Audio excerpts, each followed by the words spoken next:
Salam Bapak Ibu yang terkasih dalam Kristus Yesus. Kita jumpa hari ini pada renungan harian Embun Pagi. Dalam suasana sukacita kita akan mendengarkan firman Tuhan yang menuntun mengarahkan hidup kita sepanjang hari ini. Oleh karena itu sebelumnya kita bersatu di dalam doa. Damai sejahtera Allah yang melampaui segala akal dan pikiran, itulah yang memelihara hati dan pikiranmu dalam Kristus Yesus Tuhan. Amin.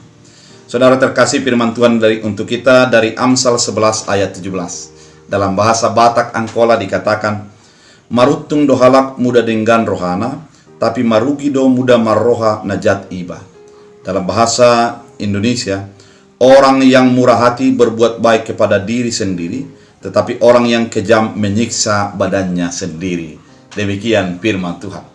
Saudara terkasih dalam Kristus Yesus, ada sebuah cerita ilustrasi, di mana di dalam sebuah perkebunan yang sangat luas, seorang petani jagung membagikan jagung unggul, bibit unggul yang dia miliki kepada setiap lingkungan yang ada di sekitar perkebunannya. Kemudian orang menjadi terkagum-kagum, kenapa dia mau memberikan bibit jagung yang begitu mahal kepada tetangga-tetangganya yang memiliki kebun jagung di sekitarnya. Maka ketika ditanya demikian kepada dia, dia mengatakan, saudara terkasih, saya membagikan jagung ini sesungguhnya adalah untuk saya, bukan untuk Anda.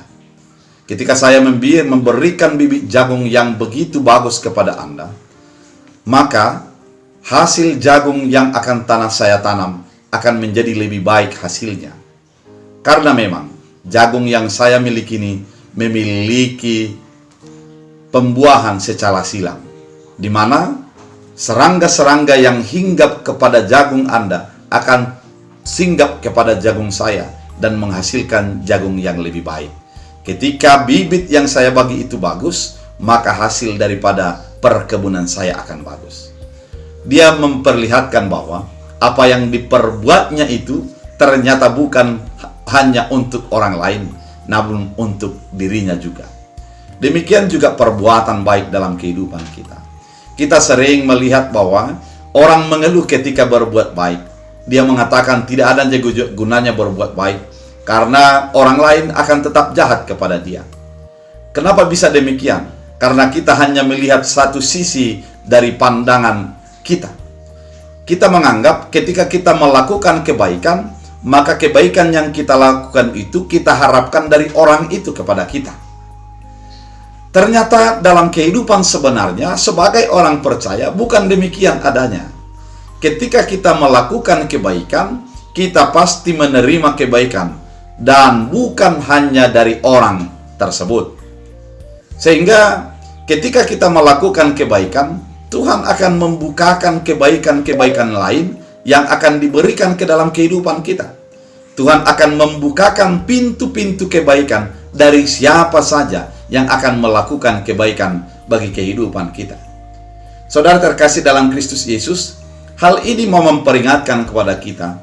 Mungkin ada orang lain yang membutuhkan pertolongan kita. Jangan menjadi menahan diri untuk berbuat baik kepada mereka. Mungkin kita merasa dia tidak akan membalas kebaikan itu kepada kita. Jangan hitung yang demikian. Karena memang kalau hanya dari dia yang kita harapkan, maka sia-sialah kebaikan itu. Namun ada Tuhan yang memberikan kebaikan, membukakan pintu kebaikan itu dari berbagai segi dalam kehidupan kita.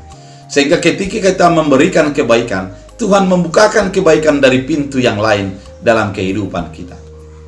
Saudara terkasih dalam Kristus Yesus, hal ini sering terjadi dalam kehidupan ini.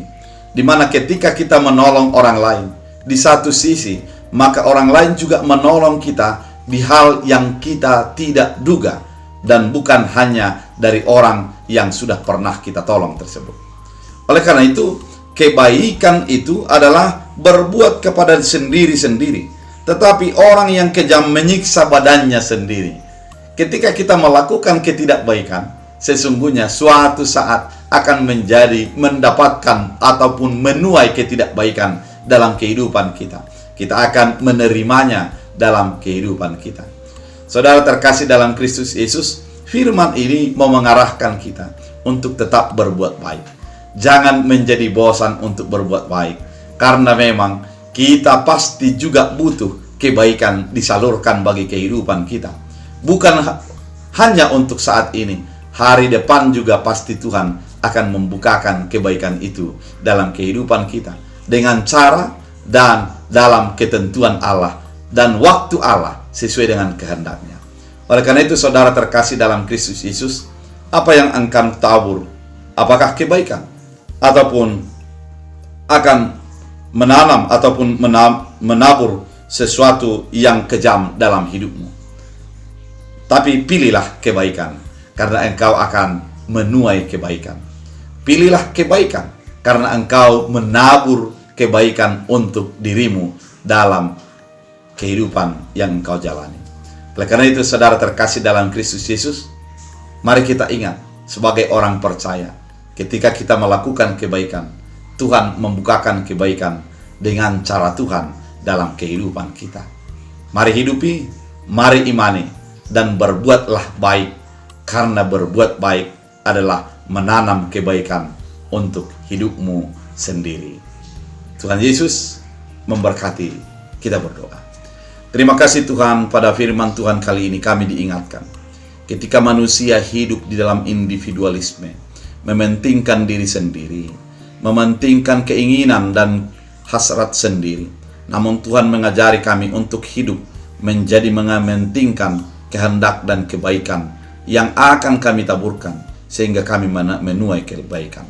Tuhan Yesus yang baik, biarlah firman ini mengingatkan kami bahwa ketika kami berbuat baik adalah untuk diri kami sendiri kebaikan tersebut. Dan ketika kami menuai kejahatan, kami juga yang akan menuainya. Oleh karena itu, terima kasih atas bimbingan Tuhan. Tuntun kami melakukan kehendak-Mu, sehingga kami menjadi hidup dalam sukacita-Mu. Terima kasih Bapa, biarlah firman ini menjadi berakar, berbuah, bertumbuh dalam hidup kami. Biarlah setiap orang yang mendengarkan firman-Mu terberkati dan diubahkan. Hamba berdoa bagi setiap yang mendengarkan firman Tuhan.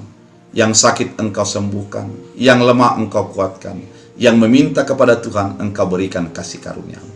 Biarlah kami hidup dalam damai sejahtera-Mu. Dalam Kristus Yesus kami berdoa mengucap syukur. Amin. Tuhan Yesus